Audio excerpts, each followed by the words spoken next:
Yes, my Bandofla family and a massive, massive hello. Um, we're back for another episode. And obviously, huge thanks for clicking on the podcast and giving us a listen, especially if you're new to our Bandofla podcast.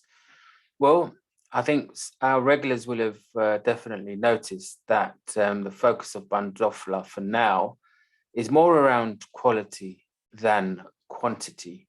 As listeners would have realized the reduced number of episodes, but I have to say, onwards and upwards we go, and we're delighted to bring you this latest episode. We're going to be focusing more on our coming episodes on racism.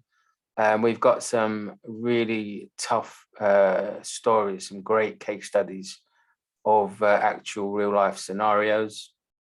And we'll be speaking to people who are really fighting for some racial justice given their situations. One of the people we hope to be speaking to soon in an episode is the mother of Ricky Real, who some listeners will remember was killed many years ago, and her Ricky's mother, Sugdev, has been really fighting the authorities to find, to get justice, because she believes vehemently that Ricky was murdered. So we're continuing to report and highlight social injustice scenarios around the UK and wider afield. I guess the obvious place to start today, I don't know whether we're in the 10th day or the 11th day of the Russia-Ukraine war, is the invasion of Ukraine by Russia, which prompted this rapid military escalation. There's no doubt that this escalation has sent shockwaves around the world, and it has been very upsetting seeing a lot of the scenes that we're seeing on the news. It's 24/7 news.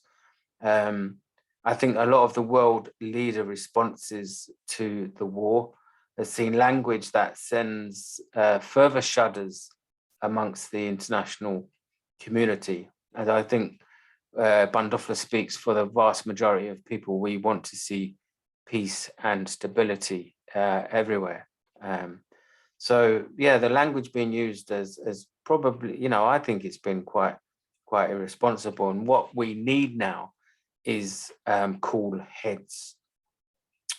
So in this episode, we're going to be reflecting on the UK response and how being out of the EU has really magnified the lack of significance that the UK now has on the global stage. I think one of the more recently formed media platforms here in the UK, whose name I refuse to share on this platform, had one of the presenters talking about, and I quote, the UK has led the world in response to the crisis in Ukraine.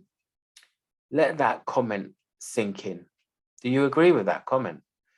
I have to say, I laughed out loud when I read that. I thought, what a load of rubbish. The deluded political commentary of some Conservative MPs and their supporters is quite frankly staggering. The gesture politics of people like Boris Johnson and Liz Truss, it's been literally jaw-dropping. One Tory supporter commented along the lines that Boris was leading the country from the front line. And, the front line being the photo was of him in Oxfordshire.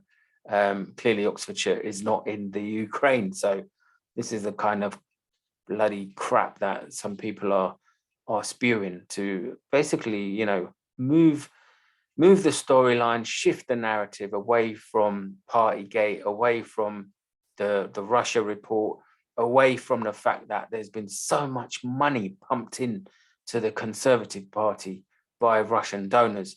And now we're, it's like, yeah, I'd say this in every episode, you know, when it comes to democratic accountability, we've got to hold these fucking idiots to bloody account.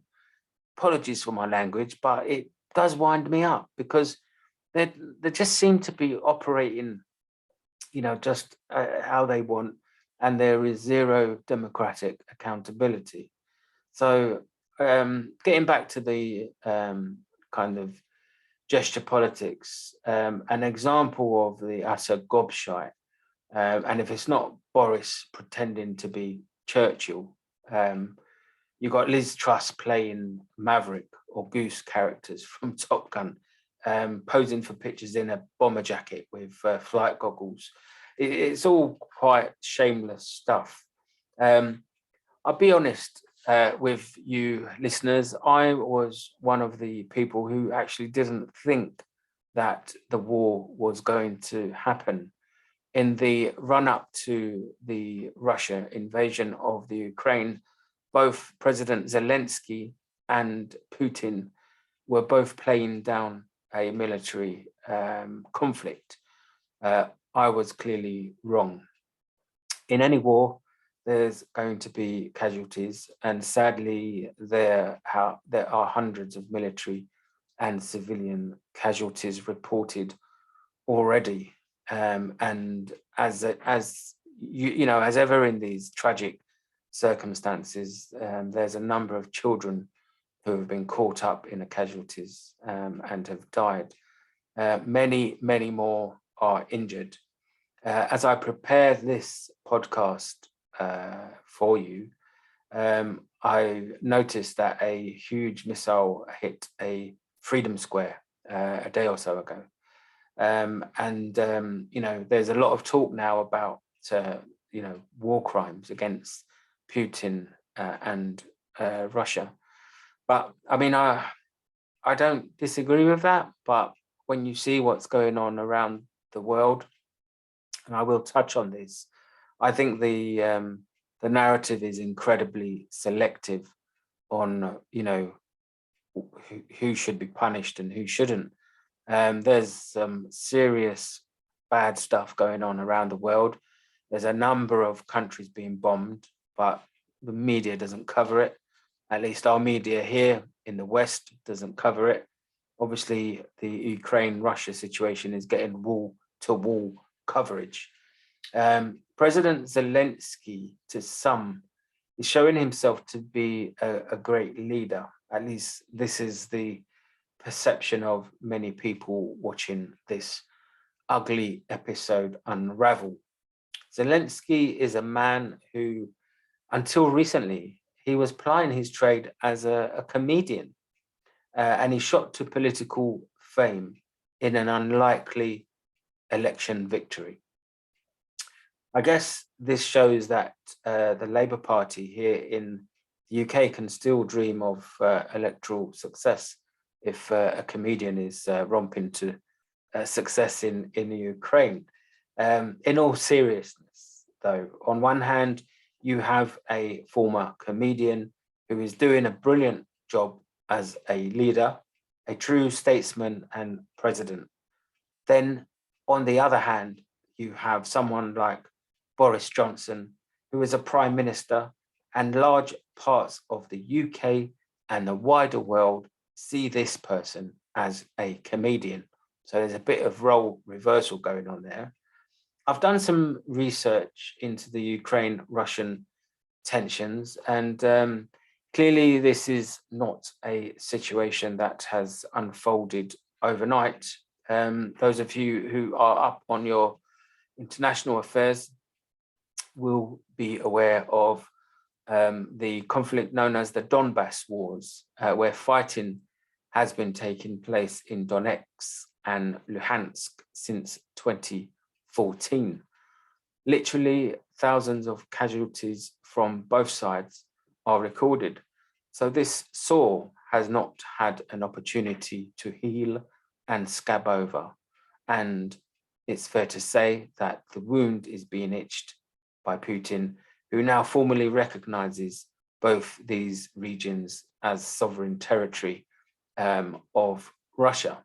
What interests me is how differently the media portray this conflict, which I touched on just a moment ago. And we need to be wary up to a point of what we listen to and what we see.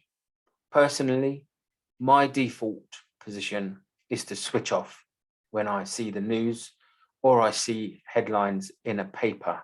There's normally always a motive pushing a narrative, and it's really hard to believe anything you're seeing or reading these days, certainly in huge parts of mainstream media. I don't trust mainstream media to offer the truth anymore. I'm sorry, I don't. They tell you what you want to hear. And so the process of conditioning our minds is a non-stop process.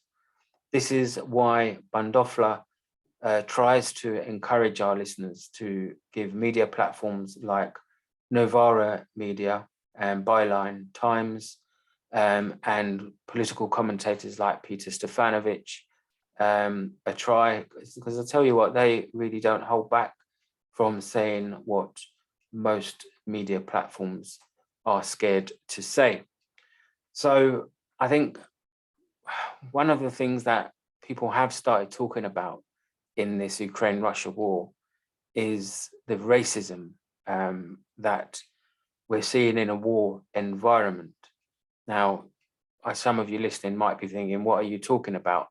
Certainly, it's beginning to be covered more in some UK news channels. We have seen a number of people of colour who have been desperately trying to escape to safety from various cities in Ukraine.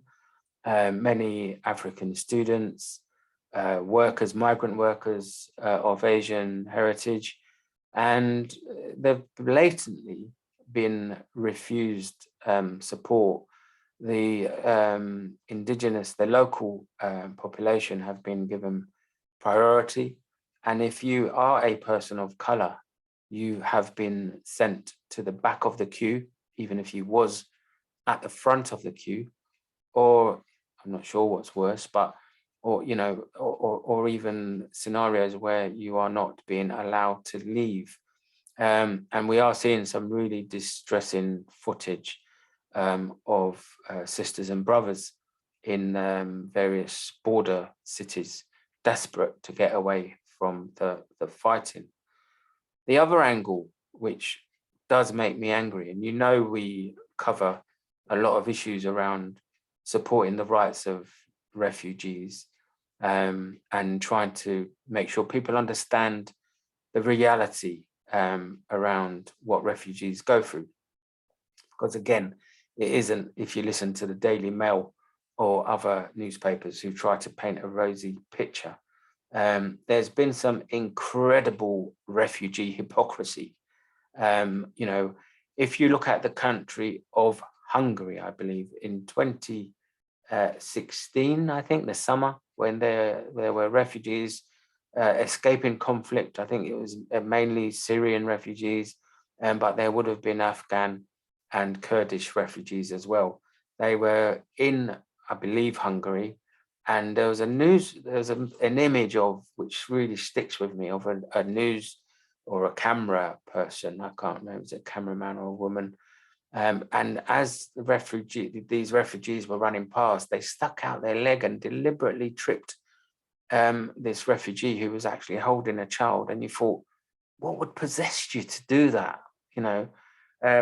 And there's been some really horrible rhetoric in those parts of the world. Viktor Orban, the leader in Hungary, is not known to be sympathetic to the refugee movement. Well, at least if you're a person of color or a Muslim, because with regards to the Ukrainian refugees, and again, I'm not, my heart goes out to the Ukrainian people trying to escape conflict. It's the same for every single refugee. Refugees should not be treated differently. and given preferential treatment dependent on the color of their skin. And Viktor Orban was interviewed this week, where he said he has an open migration policy for the people of Ukraine, which is amazing, brilliant. It's much further than Priti Patel and the UK government have gone. But clearly there's some horrible double standards in terms of supporting refugees, which is quite distressing to see. It is upsetting. You know, we're seeing Ukrainian families having to leave their vehicles and walk, 12 kilometers. I saw some stories, 15 kilometers, 20 kilometers to get to the safety of the border point with Poland. I've been to Calais. I've been to Dunkirk. I've spoken to Syrian refugees. I've spoken to Iranian refugees. There was a young Christian Iranian guy who walked most of the way from Tehran to Calais. Now, I remember kept working out, you're talking a few thousand miles, and it took the best part of 6 months. And this is the reality for people, and Iran's not in conflict, but for that young guy, being a Christian minority in a Muslim country, was a very difficult situation for the family. So they had to get away for their safety. So again, let's not put the refugees into some order of preference. Someone who is a refugee fleeing persecution, fleeing a war, is just that. Let's just treat them all the same. At least that's certainly my view. And the hypocrisy and double standards doesn't stop there. Manchester City have just given Manchester United a bit of a beating. Sorry, United fans listening to this, but your team lost 4-1 today. And what was really nice to see when the players come out, and this has been the theme for all the matches in the in the Football Premiership and certainly other leagues, and the players came onto the field draped in Ukrainian flags, which certainly was the case when Everton played Manchester City, and again the Manchester City players, because they have an Ukrainian defender in their team. So there was a really visible show of solidarity, which is brilliant, fantastic. It's a great gesture. And there was lots of banners on the terraces, and it's a really strong message being sent, to diffuse and end the war. However, it's a different story when Celtic played an Israeli team in an European competition at Celtic Park a few years ago. Celtic were fined over £8,000 by UEFA after their fans displayed what UEFA described as an illicit banner during their recent during the Champions League qualifier. It was against Hapoel Beersheva. Fans of Celtic flew the Palestinian flag in their thousands. It really was a wonderful sight of solidarity before the match. And what happened was this resulted in a charge from the European football's governing body and a fine.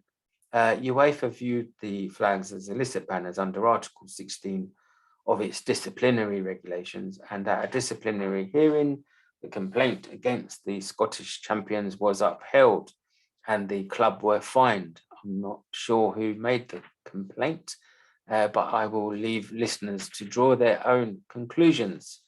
UEFA rule in question forbids the use of gestures, words, objects, or any other means to transmit any messages that is not fit for a sports event, particularly messages that are of a political, etc., nature. So I'll leave you to draw your own conclusions as to the equity and fairness of UEFA's approach on these issues.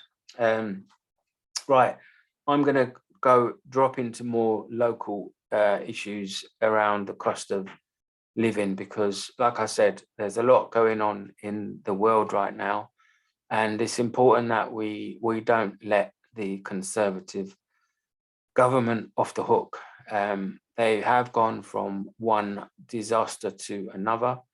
Incredibly, some people are still thinking that they're doing a good job. I think that, you know, they're about as effective as a chocolate fire guard. But, you know, the cost of living crisis is really cranking up. Again, this is something that I've covered in recent episodes. There's a lot of people out there who are struggling to make ends meet, struggling to decide between the choice of whether they heat their home or they eat food. Well, listeners, you can rest happy knowing that BP have just announced profits of £10 million. Sorry, 10 billion. Billion. Again, I don't think people appreciate just how big a number that is. It's their highest profit in 8 years. Whilst the Chancellor of the Exchequer, Rishi Sunak, is hiking national insurance contributions and enforcing energy loans on everyone, is giving tax breaks to the largest companies. So again, you can really see the priorities of this Conservative government. The saying that we are all in it together has never sounded as sick as it does right now. The Tories are running rings around us, making us look absolutely stupid with a levelling up programme that throws crumbs at the poorest parts of the United Kingdom, while other more affluent areas are getting significantly more help to level up even higher than others. For our listeners overseas, I'm pretty upset at this Tory government. I'm trying not to swear because I know I have a tendency to swear, especially when I talk about the Conservatives and Boris. But I did a bit of meditation before recording this show, so I'm in a good place. So for our listeners abroad, we've got a Tory government led by that idiot Boris Johnson. He lies consistently. His lies are never ending. And his awful Jimmy Savile slur in the last few weeks was even condemned by so many in his own party. And this caused a moment of security concern for Sir Keir Starmer and David Lammy, who were faced by a baying crowd. It was a far-right crowd on Whitehall, which is where Westminster and UK Parliament is. This happened not that long ago. The Right Honourable Chris Bryant likened the scenes to Trumpist tactics. I do agree with Chris, as the Savile slur was effectively the green light for the leader of the opposition to be harassed in the way that he was. Now, you know, I'm not Sir Keir Starmer's greatest fan, but, you know, I'm still a member of the Labour Party, and, you know, you support your party. Going back to that situation, what possessed people to shout, "Hang him"? Yeah, they shouted, "Hang him." You know, what century are we living in? We've already seen 2 British MPs murdered in the last 6 years. Stephen Timms MP was also stabbed in his constituency surgery in East Ham in London. Comments of the Prime Minister are deeply irresponsible. And as far as I'm aware, unless someone corrects me, I don't believe he has withdrawn these comments from the record, which is, again, it shows you the caliber of our leader. He's an absolute Jim. Right, coming back to the cost of living issue, we are facing a crisis like never before. I've been saying from many episodes ago that people are having to choose whether to heat their home or to eat. It has become a simple but awful choice: heat or eat. I have friends who volunteer at food banks here in London, and they also use the food banks as well. It isn't just people who are not working who need the food banks. This government's systematic austerity program, coupled with pay rises for those in work being depressed, even with much higher rates of inflation now being evident, is seeing working families using and relying on food banks more and more. It really doesn't help when you have the head of the Bank of England recently urging workers to think carefully when they submit their pay claims, or basically words to that effect. And this came from a man who earns over £500,000 a year. I mean, people, we have to wake up. There's something really insidious going on in society out there where, you know, people are being driven into poverty. Can't you see this? And the haves are having even more, you know, they're getting richer. You know, the gulf's wider today than it has ever been before, certainly in my lifetime of over half a century. So continuing on the poverty theme, I want to highlight the excellent work of Jack Monroe. Jack is a poverty campaigner who really demonstrates how sharply the price of living has rocketed in recent times, and she's really done some great work highlighting how prices have changed, and how some foods, like the dine for two for a tenner, which is kind of a more high-end food concept, hasn't changed at all really in the last 10 years or so. You know, we've heard of food banks. There's now a concept of bedding banks as well. You know, the former British Prime Minister Gordon Brown wrote for The Guardian recently. It's well worth a read. And, you know, you'll see that the concept of bedding banks is now also, unfortunately, becoming a common thing. So it's getting tougher and tougher for many people. So getting back to Jack Monroe, she did a brilliant bit of investigative work on how prices of the so-called basics range of food staples were either rising massively, or there was the other aspect of food becoming more expensive, which was called shrinkflation, where instead of selling, as an example, a kilo of pasta for £1.50, the packaging size goes down to half a kilo and it sells for £1.20, as an example. So clearly there's been a significant price hike there. Some people see the lower price and automatically think they're getting a good deal or making a saving, when in reality they are being charged much more. So Jack did some really good tweets recently. I mean, it dates back to January this year, but they really do summarize what I call the scandal of, you know, how people, you know, at the sharp end, in, you know, who are struggling to put food on the table, how they're being treated, you know, when they have to go shopping and buy their food. So I'm going to read out some of her tweets in a moment. And there's no doubt that Jack Monroe cares deeply for those in society who are struggling. You know, millions of children are poverty stricken. Many more children are in poverty now under the Conservatives than there's been ever before.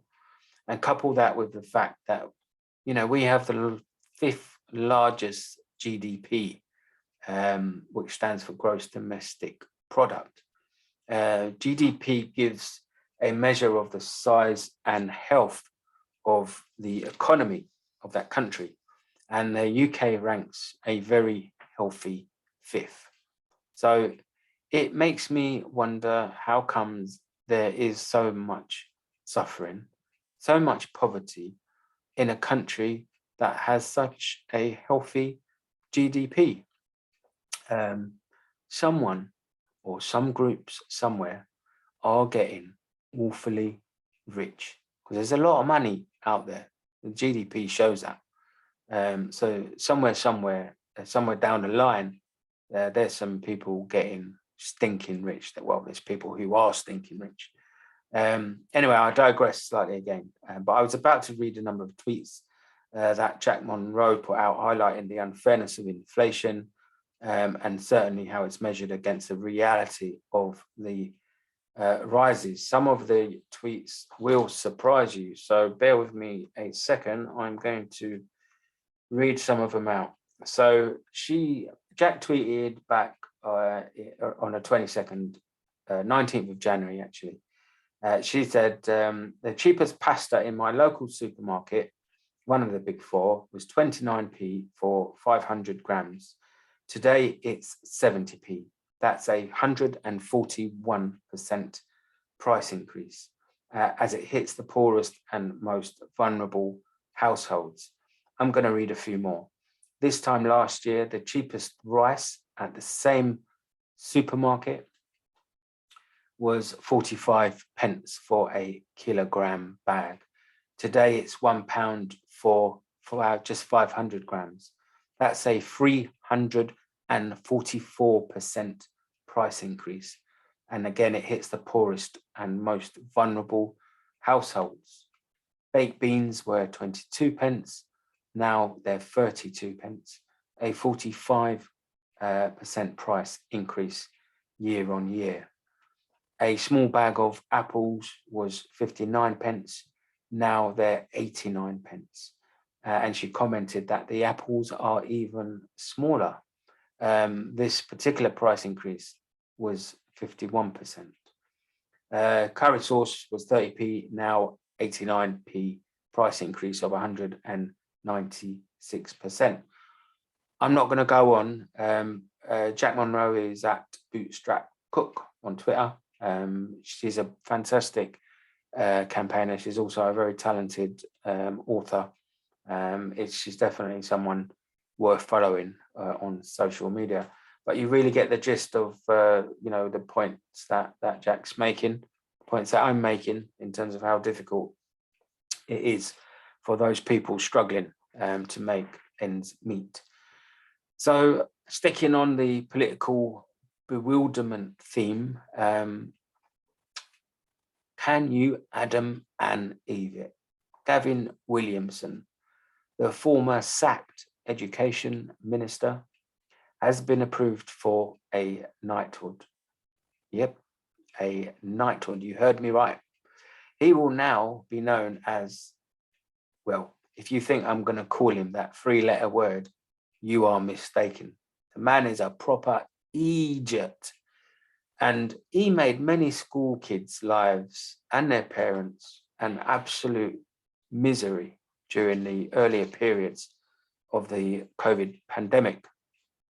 I always said that the Queen's honours were, I'm afraid, completely without value. And I think Gav's sword moment proves this again. And I've got friends who've turned down the Queen's honours, and not that I would ever be nominated for a Queen's honours, but if I ever was, I would be taking the same line as my friends who've turned it down. I know it's nice in some respect for people to be recognised, but the historical connotations around colonialism, etc., is not something that many people are comfortable with, and I completely understand that, and that's where I am coming from as well. So where are we? Right, I know that there's been a lot of gloom and doom, and I do want to touch on something which is positive. I've reported on this story on Facebook, and it has made a lot of people smile.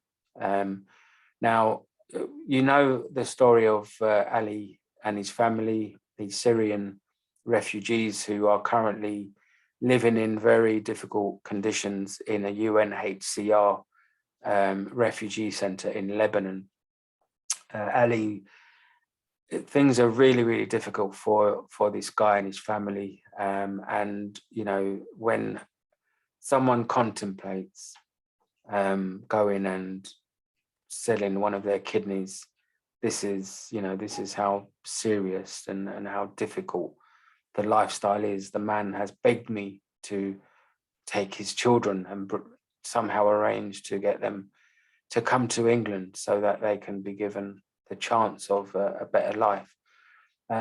Well, we managed to get in touch with the Cyprus Islamic Association, which is a brilliant organization. It's run by a good friend of mine, Hussein Hashim Bakai Mustafa. Cyprus Islamic Association, under the stewardship of guardianship of Hussein, they do some amazing humanitarian work, and his arm stretches to friends in Lebanon. And I've managed through his help to touch base with an NGO and an incredibly kind guy called Ahmed. And fingers crossed, I'm really hoping that there's some support that can be given to Ali and his family. We've certainly passed on a helpline. So we're fingers crossed, we're all praying that there's a more positive situation for Ali and his family. Although, you know, Ahmed did, to be fair, he did say that and it's a point that Ali made, that, you know, the circumstances in Lebanon with the economy there is very, very difficult, even for the local people. So, you know, the refugees are going to be having probably, you know, even more difficult situations to contend with. So, right, we have reached the end of episode 45, I do believe. I hope you've, I know we've covered some difficult subjects, but, you know, there's a lot of people doing some brilliant work, some really good humanitarian aid projects to help those, you know, people of Ukraine who really need our help. I will say this again, though, it is, you know, do not treat refugees and asylum seekers differently. This is the reality for them. They need our help wherever their background is, you know, whether it's Ukraine being bombed or Yemen, Syria is still being bombed. You know, don't even see it on the news. We don't even see the bombing in Yemen. We don't see the bombing in Sudan. You know, all this conflict is causing more and more refugee issues, more refugees to flee these areas of, you know, conflict to get to safety. So please be more consistent when you think about the concept of refugees, whether or not they're coming from trains and planes from Ukraine's neighboring countries, or they're coming in very unsafe boats across the English Channel. So, like I said, we've come to the end of another show, episode 45. If we are on Twitter at _Bandofla. That's BANDOFLA.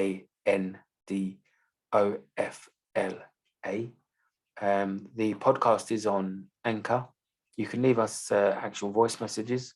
If you have any comments about any of our episodes, you would need to record them in 60 seconds. So have a think about what you want to say. we'll air the best ones in a future episode. Is we're also available. Bandofla is also available on all decent podcast platforms. So if you want to email me, I can be reached on podcastbandofla@gmail.com. So may peace come to everyone, not just those unfortunate people in Ukraine, but those brave people in Russia as well. There's many, many people taking to the streets and protesting the Russian government and its leader, Putin. And we also remember the people in countries like Libya, Yemen, and Sudan, Syria, like I said, who continue to have missiles rain down on them. But no one wants to talk about the other wars, maybe because they have darker skin, right? Or maybe because they are all Muslim countries. Keep safe, my lovely listeners, and genuinely, I thank you for clicking on this podcast and having a listen to Bandofla. My name is Fevzi Hussein. I'm your host, and I'm out of here.